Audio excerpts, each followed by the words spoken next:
Praise the Lord. கர்த்தருடைய பரிசுத்த நாமம் இந்த காலைவேளையில் மகிமைப்படுவதாகும். நாம் இணைந்து இந்த நாளிலும் கர்த்தரை துதிக்க தந்த கிருபைக்காய் அப்பாவை துதிக்கிறேன். இந்த நாளிலும் கூட ஏசாயா தீர்க்கதரிசியின் புஸ்தகம் 48 அதிகாரம் அதனுடைய 18வது வார்த்தையை வாசிக்கிறேன். என் கற்பனைகளை கவனித்தாயானால் நலமாயிருக்கும். அப்பொழுது உன் சமாதானம் நதியைப் போலும் உன் நீதி சமுத்திரத்தின் அலைகளைப் போலும் இருக்கும். என் கற்பனைகளை கவனித்தாயானால் உன் சமாதானம் நதியைப் போல் இருக்கும். இந்த காலை வேளையில சமாதானம் ஆண்டவர் நமக்கு வைத்து சென்றிருக்கிறார். ஆண்டவர் இயேசு சொல்லும்போது என் சமாதானத்தை உங்களுக்கு வைத்து போகிறேன் என்று சொல்லியிருக்கிறார். ஆனால் அந்த சமாதானம் அநேக குடும்பங்களில், தெய்வ பிள்ளைகளின் குடும்பங்களில் குறைவுபடுவதை நாம் அறிவோம். எப்பொழுது தெய்வ சமாதானம் ஒரு மனிதனை விட்டு விலகும், எப்பொழுது தெய்வ சமூகம் நஷ்டப்பட்டதை போல் இருக்கும் என்றால், தேவனுடைய கட்டளைகளை கற்பனைகளை அறிந்தும் அறியாத நாட்கள் தேவன் காணாதது போல் இருக்கிறார் என்று வேதம் சொல்லுகிறது. அறிந்தும் அதை கவனிக்காமல் போனால், தெரிந்தும் அதை நிர்விசாரமாய் போகும்போது கர்த்தர் சமாதானத்தை எடுத்து போடுகிறார். அல்லேலூயா. நினைத்து பாருங்கள்.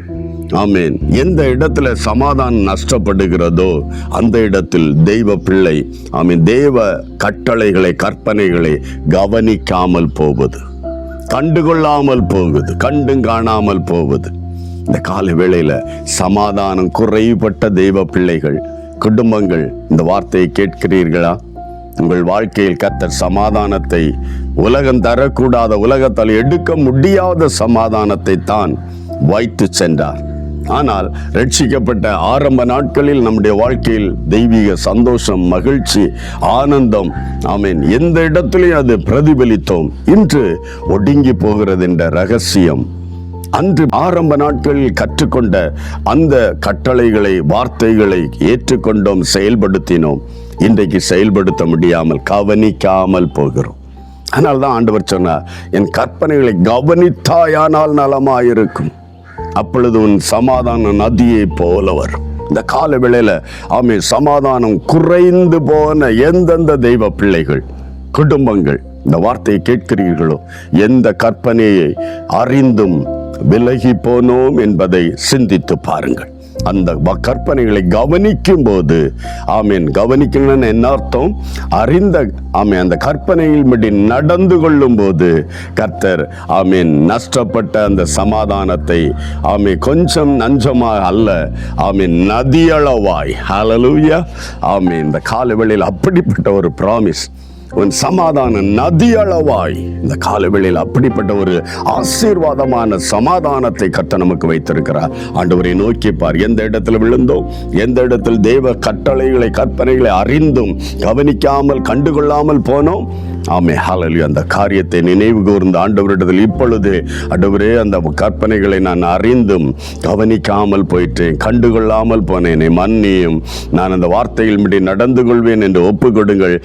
ஆண்டவர் இன்றே அந்த சமாதானத்தை திருப்பி தர வல்லமையர். ஆண்டவரை நோக்கி பார்க்கலாம். ஒரு நிமிடம் ஜெபிக்கலாம். நல்ல தகப்பனே, இந்த நல்ல நேரத்துக்காக நன்றி. இந்த கரங்களில் என்னோடு இணைந்து ஜெபிக்கிற எல்லாரையும் ஒப்பு கொடுக்கிறோம். சமாதானத்தை, பெற்ற சமாதானத்தை குடும்பத்தில், தனிப்பட்ட வாழ்க்கையில், பிள்ளைகளுடைய வாழ்க்கையில் இழந்திருக்கிறார்களா? எந்தெந்த இடத்துல தேவ கற்பனைகளை விட்டு விலகினார்களோ, கண்டுகொள்ளாமல் போனார்களோ, அதை உணர்த்தி கொடுங்க.